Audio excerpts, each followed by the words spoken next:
I have left so many things unfinished, and for the longest time, I believe that made me a failure. There is a painting that has haunted me for centuries.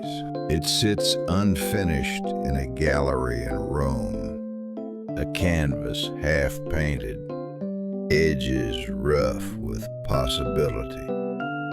Figures emerging from shadows but never fully formed.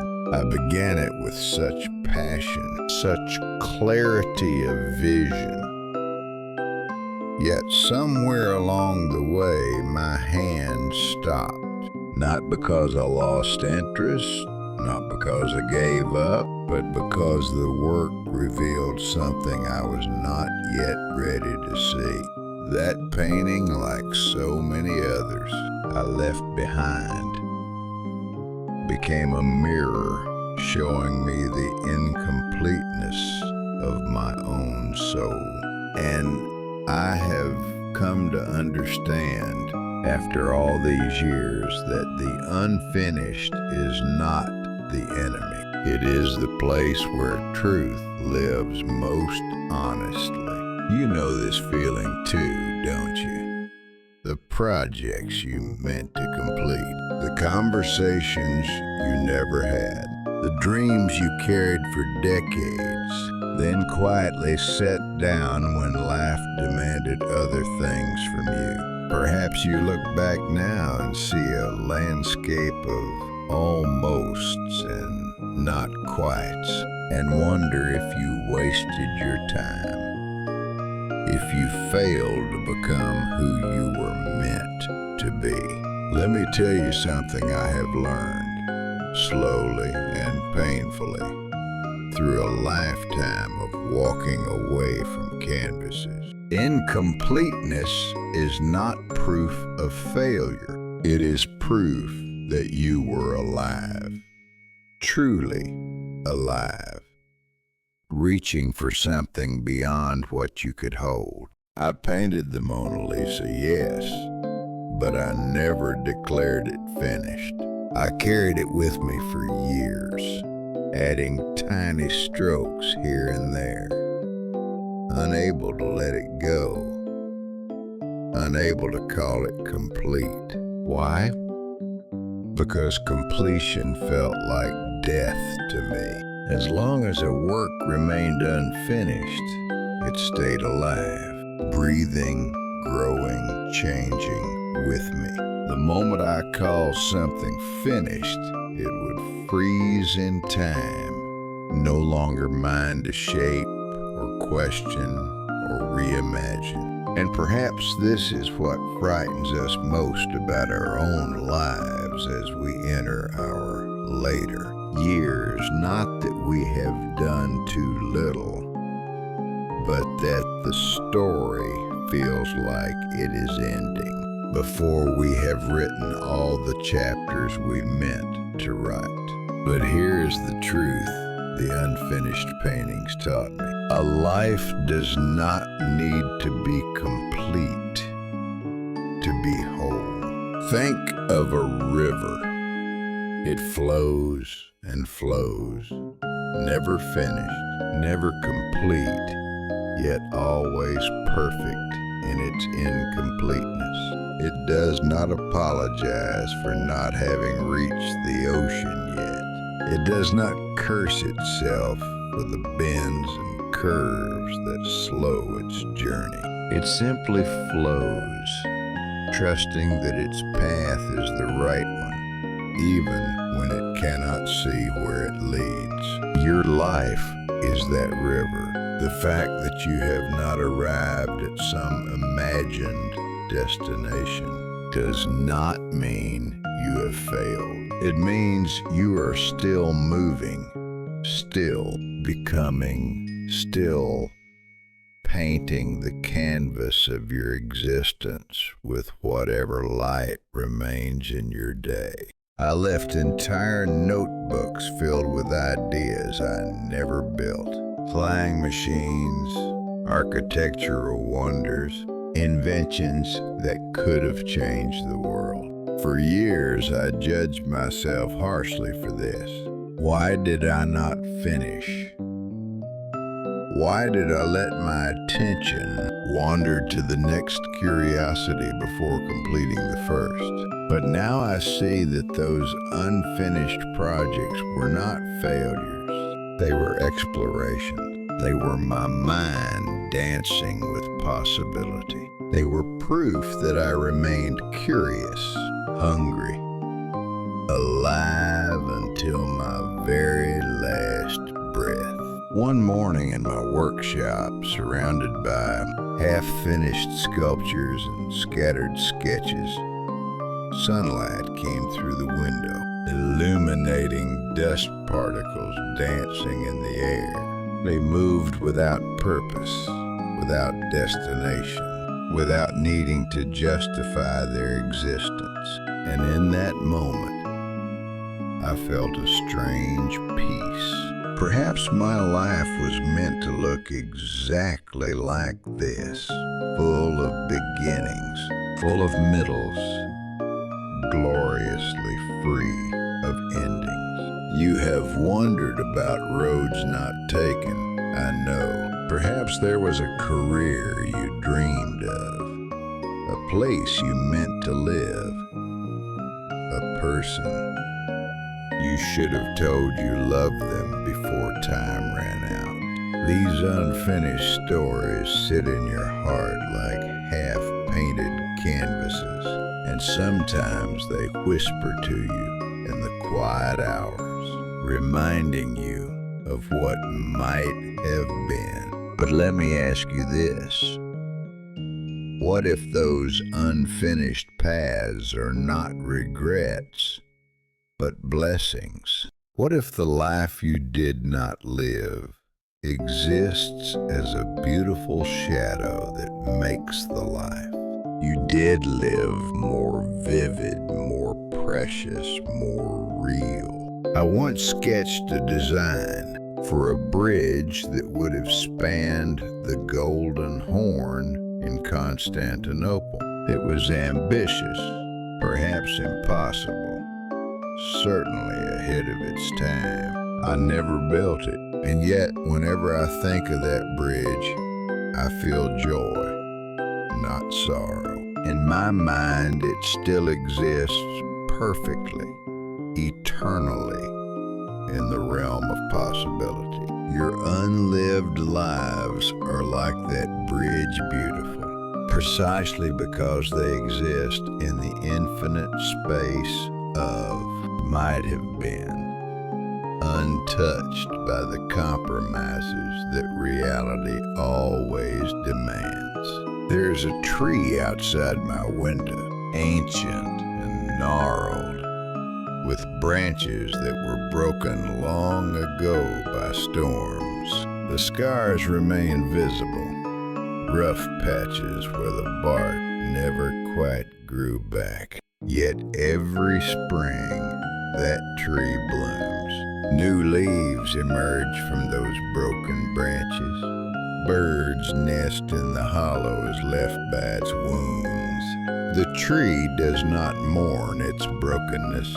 It integrates its scars into its growth, understanding that incompleteness and beauty are not opposites. They are companions, dancing together in the same light. Your scars are like that. The things you did not finish, the words you did not say, the dreams you set aside, they are all part of your texture, your depth, your particular beauty. They do not diminish you. They make you real. They make you human. And in your humanity, in your beautiful, messy, unfinished humanity, you are perfect exactly as you are. I think often now about what it means to rest. Not the rest of death, but the rest of acceptance. There comes a time when we must set down the brush. not because the painting is finished, but because our hand is tired, and that is okay. There comes a time when we must stop demanding perfection from ourselves and simply breathe. Simply allow ourselves to exist without apology, without explanation, without the exhausting burden of trying to justify our presence in the world. This is the freedom I never knew I was searching for. Not the freedom to finish everything, but the freedom to leave things unfinished without shame. Not the freedom to be perfect, but the freedom to be imperfect and still worthy of love. Not the freedom to control every outcome, but the freedom to surrender, to trust, to release my grip on the illusion that I was ever the one painting this canvas alone. The sky at sunset is never the same twice. It shifts and changes, colors bleeding into one another, light fading into darkness.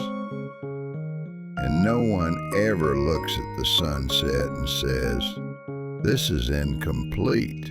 This is a failure." We look at it with wonder. We accept it exactly as it is, knowing it will never be this way again, knowing its beauty lies precisely in its transience, its unwillingness to stay fixed and finished. You are that sunset, your life, with all its unfinished chapters, all its almosts and might have beens. Is that sky constantly shifting, constantly changing, never complete, and absolutely heartbreakingly beautiful because of it? I wish I could go back and tell my younger self this. I wish I could take the hand of that young man standing before his first blank canvas, paralyzed by the fear of not being good enough, and whisper to him, "You will never be finished."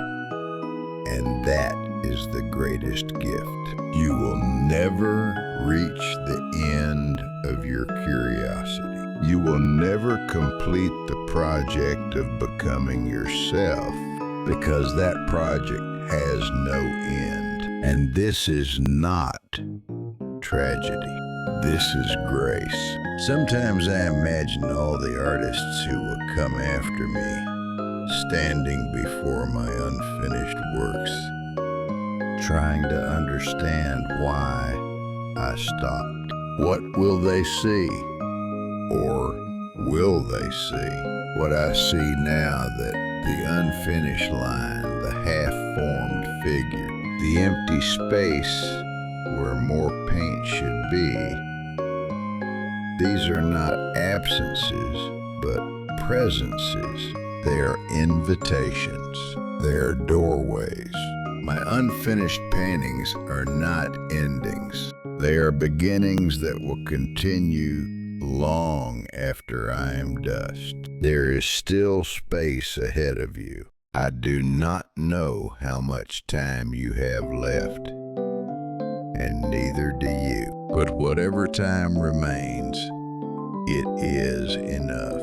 Not enough to finish everything you meant to finish. Not enough to correct every mistake or heal every wound, but enough to breathe. Enough to notice the light, enough to be gentle with yourself, enough to stop demanding that your life be something other than what it is, and simply let it be exactly as it is, in all its unfinished glory. The paintings I left incomplete are my most honest work. They show my hand in motion, my mind mid-thought, my heart still searching. They do not pretend to have all the answers. They sit in their galleries, half-finished and fully themselves, and they teach anyone who will listen this one